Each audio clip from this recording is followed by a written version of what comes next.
नमस्कार दोस्तों, डेट है आज की 6 जून 2022 और स्वागत है आपका एडिटोरियल डिस्कशन में।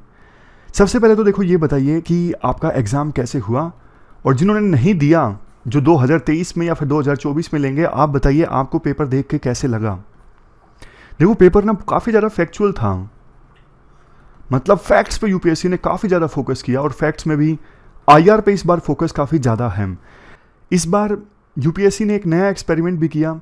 ऑप्शंस में only 1 pair is correct, 2 pair is correct, 3 pair is correct, all 4 pairs are correct. इससे ना क्वेश्चन काफ़ी डिफिकल्ट हो जाता है। कई बार जैसे ऐसे ऑप्शंस आते हैं only 1 is correct, 1 and 3 is correct, 2 and 4 are correct.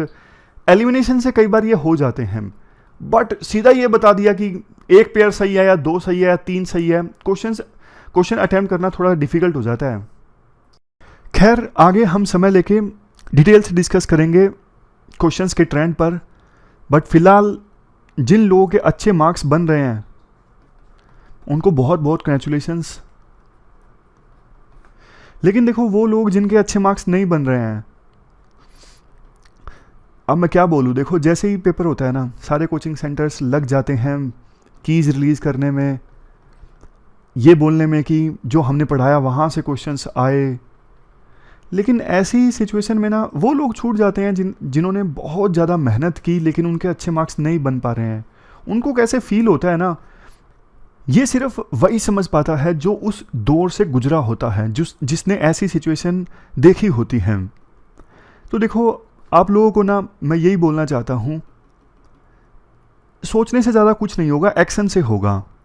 बहुत दुख होता है पूरे साल की जब मेहनत इस प्रकार से रिजल्ट देती है कि ज़्यादा अच्छे मार्क्स नहीं बन पा रहे हैं, बट ज़्यादा सोचने से कुछ होगा नहीं, करने से होगा। आप अपना प्लान ऑफ एक्शन तैयार कीजिए, आगे करना क्या है, उसके बाद उस प्लान ऑफ एक्शन के हिसाब से एक्ट कीजिए। जितना ज़्यादा हम सोचते हैं ना, उतना दिमाग खराब होता है। कर्मयोगी हमें बनना है। चलिए अब डिस्कशन स्टार्ट करते हैं। First important article right to compensation से संबंधित है। आप जीएस पेपर सेकंड के इस टॉपिक से आर्टिकल को रिलेट कर सकते हो। देखो एक बार इंग्लिश जूरिस्ट विलियम ब्लैकस्टोन ने कहा था, बेशक देखो 10 गिल्टी पर्सन्स यानी अपराधी छूट जाएं, लेकिन एक भी निर्दोष व्यक्ति को सजा नहीं मिलनी चाहिए, एक भी निर्दोष व्यक्ति सफर नहीं करना चाहिए। तो आज के समय में ऑलमोस्ट सभी देशों में इसी मैक्सिम को यूज किया जाता है, इसी प्रिंसिपल को यूज किया जाता है जस्टिस देते वक्त। बट देखो प्रैक्टिकली कहीं ना कहीं हमारे क्रिमिनल जस्टिस सिस्टम में ना ये प्रिंसिपल इग्नोर सा हो गया है। कैसे?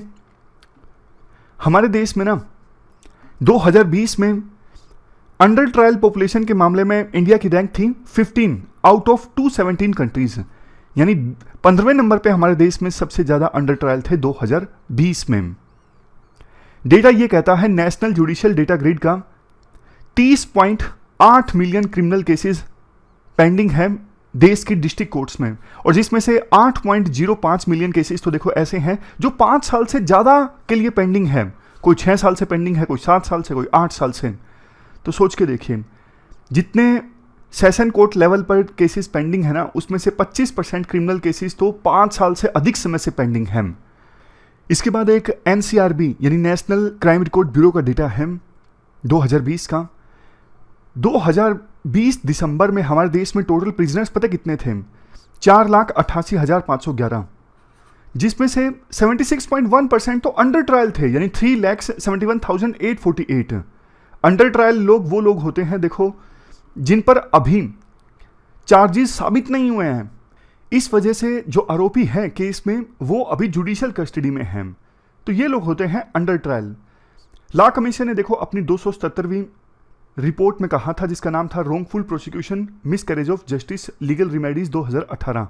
अपनी इस रिपोर्ट में लॉ कमीशन ने कहा था, टोटल हमारे देश में जितने अंडर ट्रायल प्रिजनर्स हैं ना, जिनके खिलाफ ट्रायल चल रहा है, उनमें से 25% तो ऐसे हैं जो 1 साल से अधिक समय से जेल में बंद हैं। सोच के देखिए, अगर कल को इनको कोर्ट ने रिहा कर दिया कि आपके खिलाफ जो केस चल रहा था वो झूठा साबित होता है, लेकिन ऐसे लोगों ने तो इतना समय तो जेल में बिता दिया ना।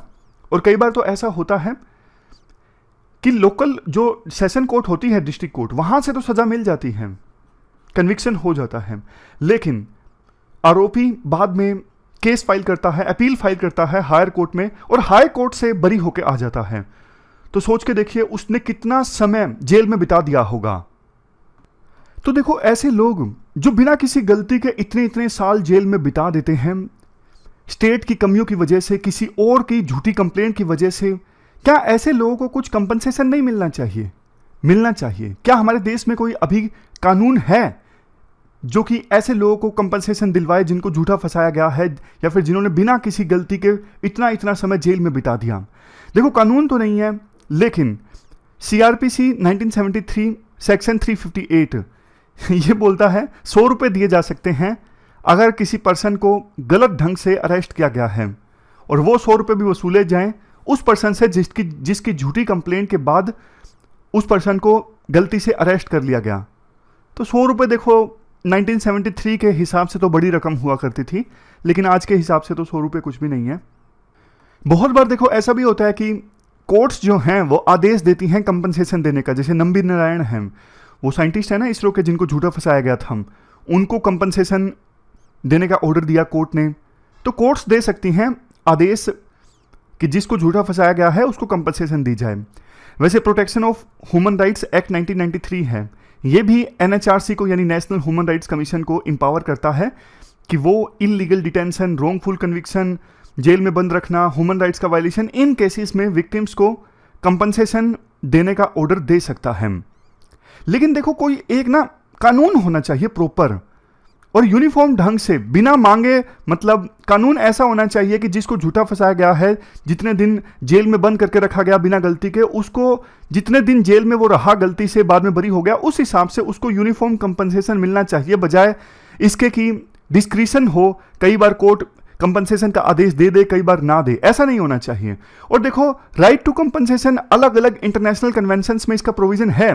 जैसे international covenant on civil and political rights 1966, ये कंपनसेशन का प्रोविजन करता है अपने आर्टिकल 14 सेक्शन 6 के।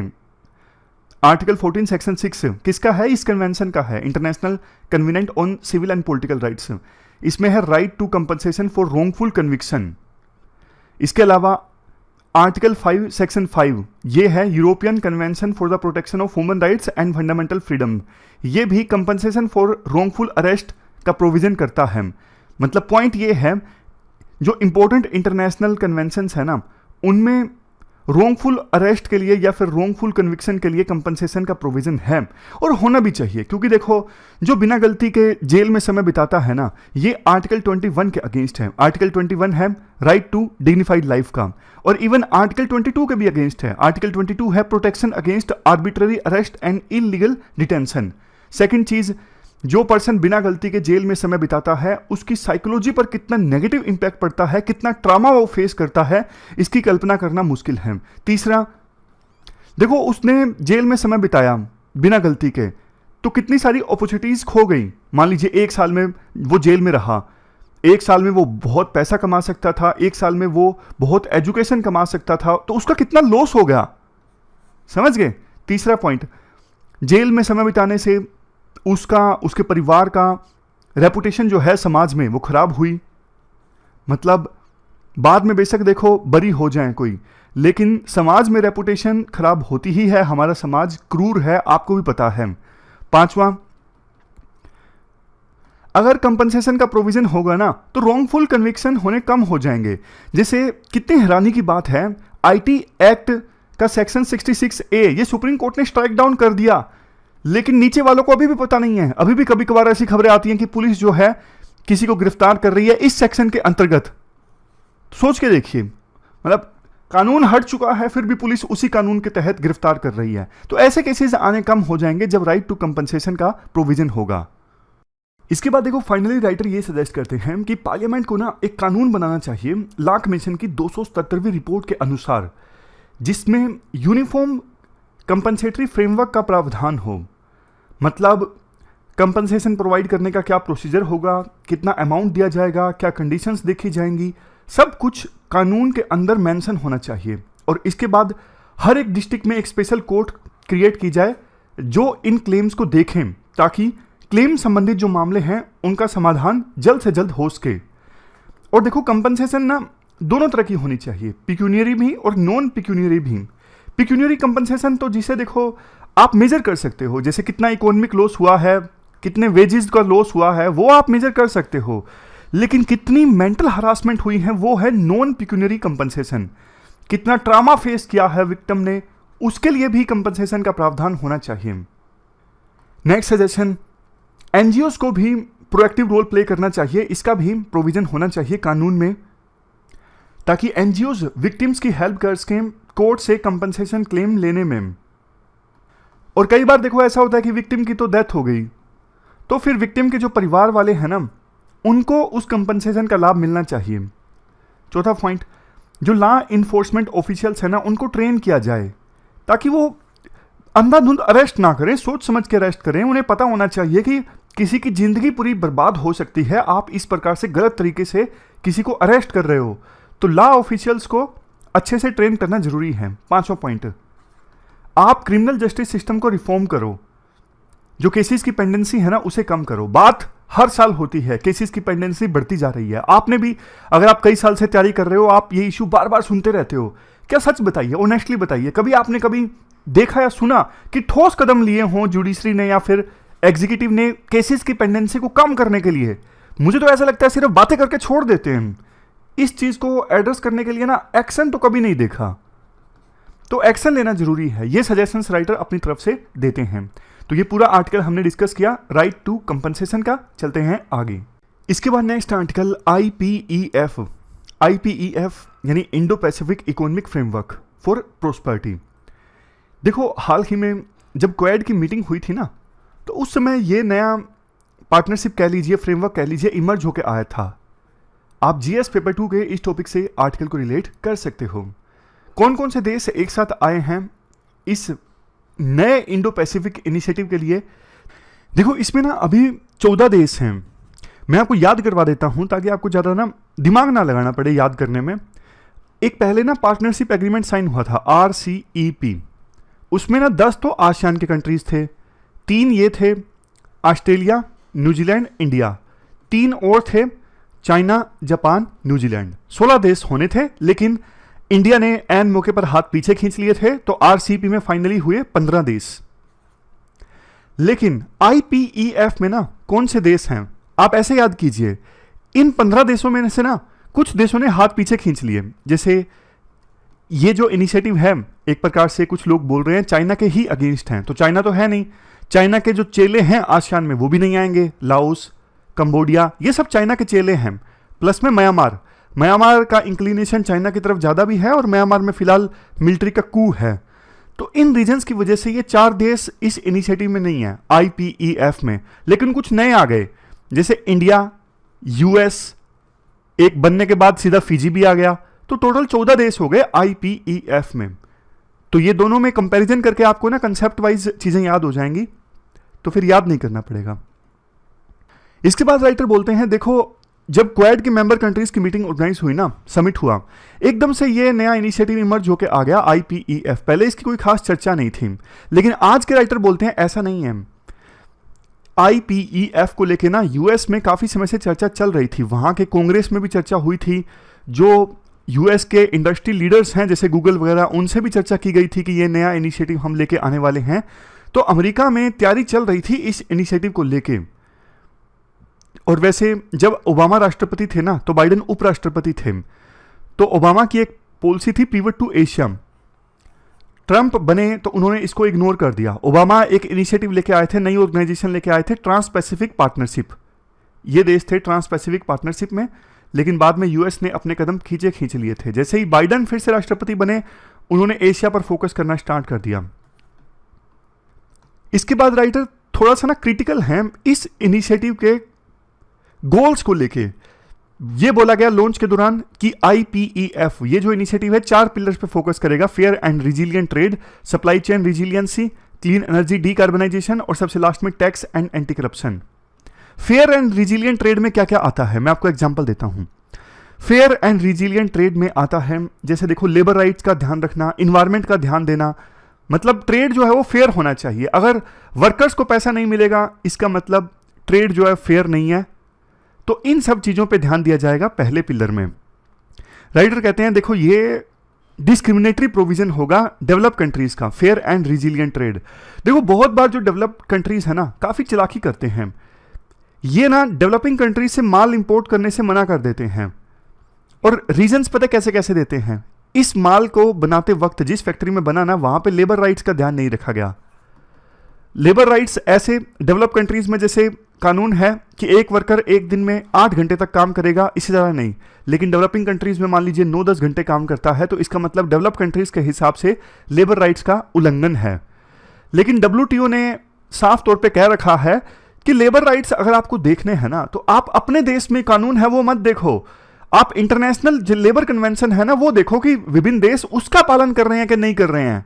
लेकिन डेवलप कंट्रीज बहुत चालाक हैं, अपनी बात मनवाने के लिए इस प्रकार के ऊटपटांग चीजें वो लेके आते हैं और डेवलपिंग कंट्रीज के माल को इंपोर्ट करने से मना कर देते हैं। जैसे इसी प्रकार का एक और चीज है इन्वायरमेंटल एमिशंस। अब डेवलप कंट्री काफी चालाक हैं, बोलते हैं कि ये माल प्रोड्यूस करते वक्त एमिशन काफी ज्यादा हुआ है, पोल्यूशन काफी ज्यादा फैला है, हम ये माल नहीं खरीदेंगे। तो इस पर ना UNFCCC ने कहा था कि यूनिलेटरल एक्शन ना अपनाए डेवलप कंट्रीज ट्रेडिंग के संदर्भ में, मतलब वो क्लाइमेट चेंज की आड़ में यूनिलेटरल ट्रेड संबंधित कंडीशंस ना रखें गरीब देशों के सामने या फिर डेवलपिंग कंट्रीज के सामने। इसके बाद राइटर बोलते हैं वैसे देखो IPR इंटेलेक्चुअल प्रॉपर्टी रेजिम संबंधित प्रोविजंस हैं वो तो इन 4 पिलर्स में नहीं है, लेकिन जल्द ही इनको भी इंक्लूड किया जा सकता है। शायद इसलिए अभी इंक्लूड नहीं किया गया है क्योंकि डेवलप कंट्रीज के ऊपर प्रेशर है। इन्हीं रेजिम की वजह से, इंटेलेक्चुअल प्रॉपर्टी रेजिम की वजह से अभी गरीब देशों में कोविड-19 के अगेंस्ट वैक्सीनेशन बहुत कम हुआ है। अगर इंटेलेक्चुअल प्रॉपर्टी राइट्स की कंडीशन ना लगती तो कोविड-19 की वैक्सीन आसानी से सभी देशों में उपलब्ध हो पाती, लेकिन IPR के कारण नहीं उपलब्ध हो पा रही है। शायद डेवलप कंट्रीज इसी को लेके उन्होंने ये प्रोविजन शामिल नहीं किए IPF में, लेकिन फ्यूचर में वो छोड़ेंगे नहीं, इसको भी शामिल कर लेंगे। इसके बाद नेक्स्ट पॉइंट देखो, बाइडेन एडमिनिस्ट्रेशन ने कहा कि फर्स्ट पिलर है ना जो रिजिलियंट ट्रेड वाला है उसमें डिजिटल इकोनॉमी भी एक पॉइंट है, लेकिन डिजिटल इकोनॉमी को लेकर ना डेवलप्ड और डेवलपिंग कंट्रीज के बीच में काफी समय से टकराव चला आ रहा है।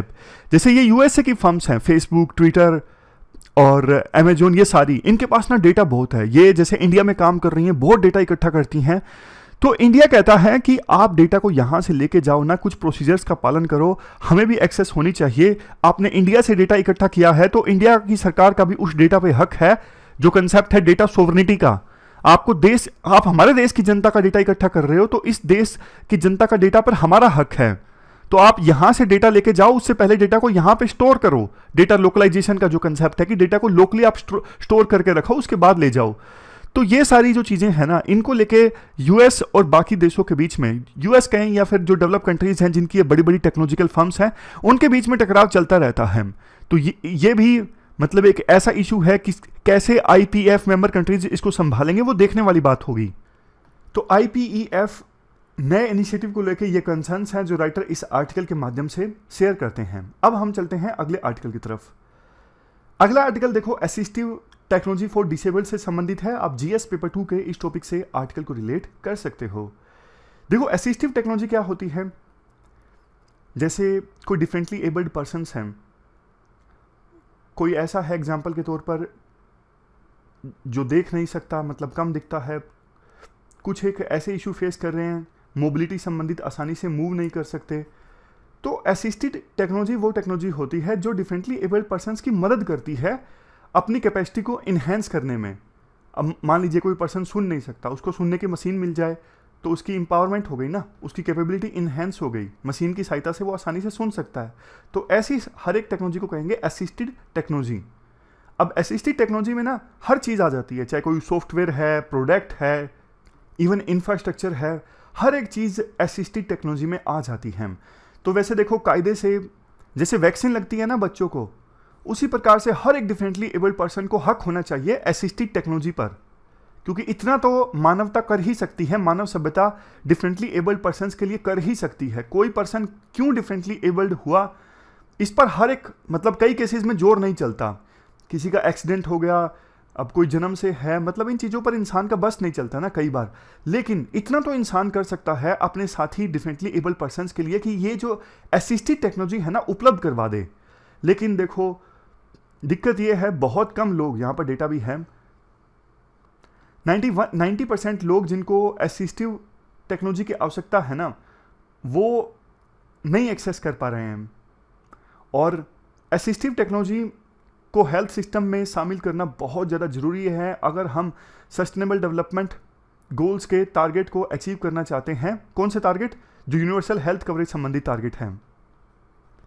और एक्सेस क्यों नहीं हो पाता? कई बार देखो ये प्रोडक्ट्स महंगे होते हैं, कई बार ज्योग्राफी की दिक्कत होती है, रिमोट एरियाज में डिफरेंटली एबल्ड पर्सन्स रहते हैं, कई बार अवेयरनेस की कमी होती है, कई बार प्रोडक्ट होते हुए भी यूज़ नहीं कर पाते क्योंकि चलाना नहीं आता, तमाम तरह की दिक्कतें होती हैं।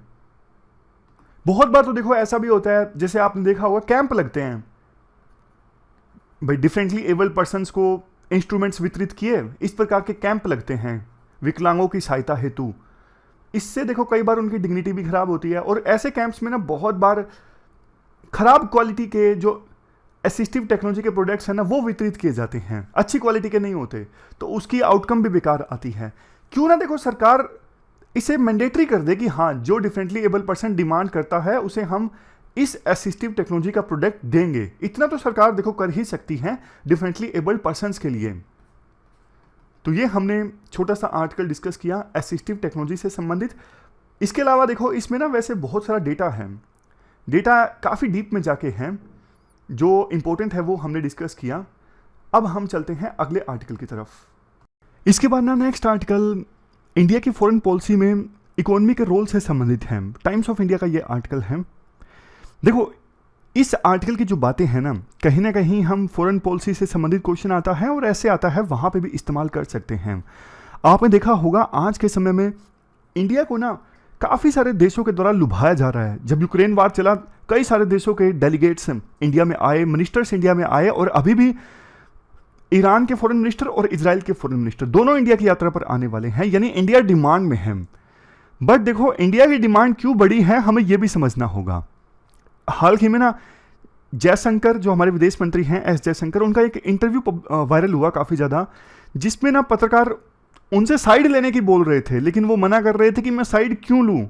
इंडिया की वर्ल्ड में इतनी ज़्यादा पॉपुलेशन है, इतना इंडिया का इकोनॉमी का साइज है, हमें हक है कि हम अलग से अपनी साइड बना सकें, हमें क्यों किसी कैंप में जाना है। तो ये बात उन्होंने बोली। देखो 2010 में ना कोलंबिया यूनिवर्सिटी के एक प्रोफेसर हैं, प्रोफेसर माइकल बैकले, इन्होंने एक मॉडल बनाया था कि military effectiveness and economic development में क्या संबंध है। इन्होंने अपने मॉडल में पाया जिस देश में ज़्यादा इकोनॉमिक डेवलपमेंट है वहाँ पे मिलिट्री भी इफेक्टिव है। जैसे चाइना का सबसे बड़ा एग्जांपल लीजिए, चाइना की इकोनॉमी एकदम से तेज़ी से ग्रो हुई, तो चाइना उसका फ़ायदा उठा के चाइना ने अपनी मिलिट्री का भी फ़ायदा उठाया। अब इंडिया डिमांड में है ना, उसका आंसर ये है क्योंकि इंडिया की इकोनॉमी तेज़ी से ग्रो हो रही है, इसलिए इंडिया डिमांड में है।